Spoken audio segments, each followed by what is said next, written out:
Balik lagi sama aku Salsabila Pramesti dengan NIM 23133079. Nah, pada learning journal kali ini itu aku akan ngebahas pertemuan ke-7 di mata kuliah penulisan berita dan artikel. Stay tune ya, gimana keseruan di pertemuan ke-7. Di pertemuan ke-7 itu sama aja ya guys, kayak pertemuan sebelumnya. Masih presentasi kelompok, yaitu kelompok terakhir, yaitu kelompok 5. Nah, pada pertemuan ke-7 itu dilaksanakan secara offline ya, gak online lagi, karena ya udah gak ada libur apa-apa lagi gitu kan. Nah, kelompok 5 itu menjelaskan tentang kayak mengulas balik lagi ya, kayak kesimpulan dari yang kelompok-kelompok sebelumnya gitu ya, kayak mengingat kembali tentang mengenal perbedaan dan contoh artikel, makalah, opini, esai, future, dan news. Nah, apa sih perbedaannya dan apa sih gitu kan? Contoh-contohnya kayak gimana? Nah, kali ini aku bakal jelasin di pertemuan ini, di learning journal ini. Adapun anggota-anggotanya ya guys, kelompok 5 itu berisi 7 anggota nih. Yang pertama itu ada Nisa, ada Dani, ada Farah, ada Ahmad, ada Sarah, ada Umi, dan yang terakhir itu ada Liza. Nah, pada pembahasan pertama itu yang dipaparkan oleh Anissa. Nah, Anissa itu menjelaskan tentang artikel, pengertian dari artikel. Nah, kalian semua pasti udah tahu kan pengertian dari artikel itu apa. Jadi guys, aku mau ngingetin lagi kepada kalian semua, artikel itu adalah sebuah karya tulis yang dibahas secara mendalam ya, tapi satu pembahasan doang. Jadi dibahasnya itu secara menyeluruh dan mendalam, secara detail. Nah, lalu bisa mengandung unsur 5W1H dan juga bisa enggak, terus dipublikasikan kepada khalayak luas. Nah, bisa jadi kalau artikel itu bisa berbentuk opini terus gitu kan, atau berita itu bisa gitu. Dan karakteristik dari artikel sendiri itu sebuah karangan non fiksi, terus tidak tentu panjangnya, terus juga waktunya juga nggak harus sekarang gitu, nggak harus yang tren sekarang. Jadi kayak kayak pembahasan kayak edukasi juga bisa gitu jadi artikel. Kayak nggak harus sama kayak berita aja. Berita kan harus kayak terkini gitu ya, kalau artikel tuh nggak harus. Terus juga bertujuan untuk menghibur, mendidik gitu kan. Terus penyampaiannya itu bisa dari surat kabar ataupun majalah ataupun media sosial. Nah, gitu. Terus jenis-jenis artikel juga itu bermacam-macam ternyata guys. Yang pertama itu ada narasi, deskripsi, argumentasi, dan persuasi. Nah, selanjutnya itu penjelasan dari Dani yang menjelaskan tentang makalah. Nah, apa sih itu makalah? Kan kita sering nih ya bikin makalah tuh untuk presentasi, untuk sebagai tugas gitu kan. Nah, apa sih itu makalah gitu kan? Makalah itu merupakan salah satu bentuk tulisan ilmiah yang menganalisis isu tertentu berdasarkan studi literatur atau penelitian lapangan. Nah, jadi itu guys, makalah itu. Nah, adapun ciri-ciri makalah itu mengandung informasi yang ditetapkan memiliki tingkat validitas yang tinggi. Jadi terverifikasi gitu. Jadi kan kalau kita bikin makalah gitu kan harus dari sumber-sumber yang terpercaya, kayak misalkan dari artikel gitu kan, kayak jurnal, nah gitu. Terus juga makalah harus menggunakan bahasa yang lugas, ringkas, dan sederhana dan akurat. Nah, dalam penulisan makalah itu harus seperti itu guys bahasanya. Dan makalah itu harus disusun dengan sistematis dan komprehensif. Nah, selanjutnya itu ada sistematika makalah. Nah, yang mana kayak susunan gitu ya sistematika tuh.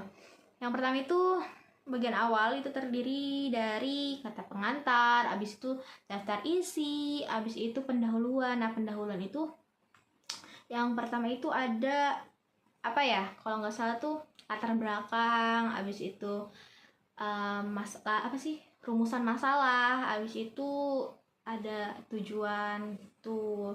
Nah, yang kedua itu ada bagian isi. Nah, isinya nanti diuraiin tuh di situ. Kalian membahas apa?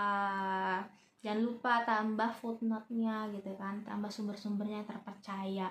Nah, selanjutnya itu ada bagian penutup, yang mana dalam penutup itu ada simpulan dan juga saran. Nah, gitu makalah itu.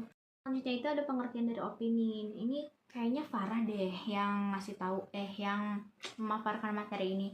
Nah, apa sih itu opini, guys? Nah, opini itu merupakan jenis tulisan yang berisi gagasan, ulasan, atau kritik terhadap persoalan yang berkembang di masyarakat dan ditulis dengan bahasa ilmiah populer. Hakikat artikel opini merupakan bentuk tulisan pandangan seseorang gitu kan, yang ditulis gitu kan berdasarkan pendapat atau gagasan pribadinya dalam masalah tertentu. Jadi opini itu sebuah tulisan juga, tapi yang ditulis berdasarkan pendapat atau pandangan dari seorang penulis gitu. Nah, macam-macam opini itu, yang pertama itu ada pemikiran, harapan, tanggapan, ide, gagasan, usul, saran, kritik, keinginan, penolakan, dan persetujuan. Nah, selanjutnya itu struktur karya tulis opini. Kayak gimana tuh? Yang pertama itu harus menentukan ide. Nah, yang kedua itu membuat judul opininya, terus membuat paragraf pembukanya. Nah, langsung setelahnya itu isi dari opini tersebut. Yang kelima itu paragraf penutupnya setelah kita membuat opini. Nah, cara membuat artikel opini nih, gimana tuh caranya? Kan tadi artikel juga bisa berupa opini gitu kan.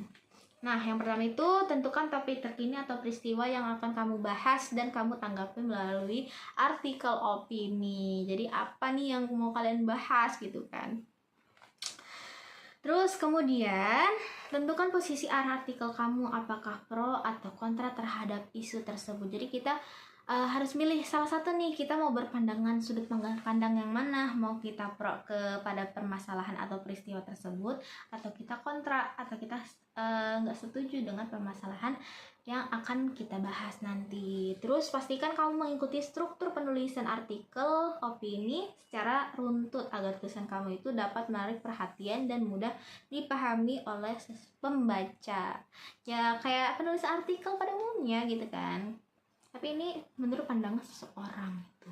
Kan tadi bisa pro, bisa kontra. Nah, kalian mau kemana? Lebih nulis artikel opini, lebih sudut pandang yang mana gitu. Tinggal kalian pilih aja itunya.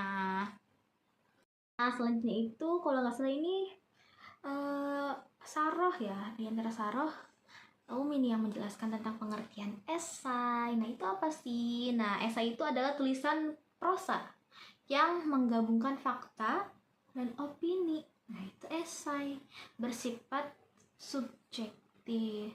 Kalau misalkan opini ya pandangan seseorang. Nah, kalau ini penggabungan nih dari kayak misalkan berita gitu kan.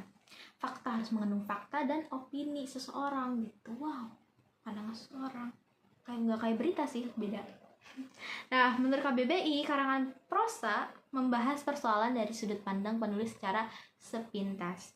Nah, dalam jurnalistik, esai adalah pendapat subjektif penulis tentang suatu persoalan. Mungkin 11-12 ya, kayak artikel opini mungkin ya. Maybe gitu kan. Nah, yang pertama itu struktur esai nih, yang mana ada pendahuluan atau latar belakang dan topik pengenalannya gitu.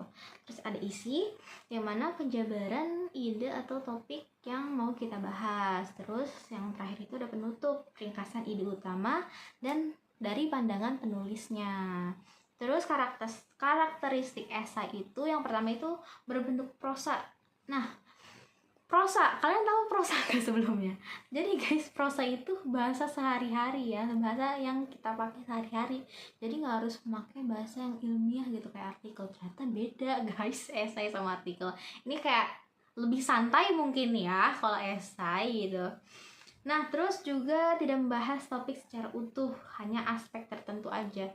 Jadi nggak ngebahas secara detail, nggak kayak artikel gitu kan. Artikel kan harus detail gitu kan.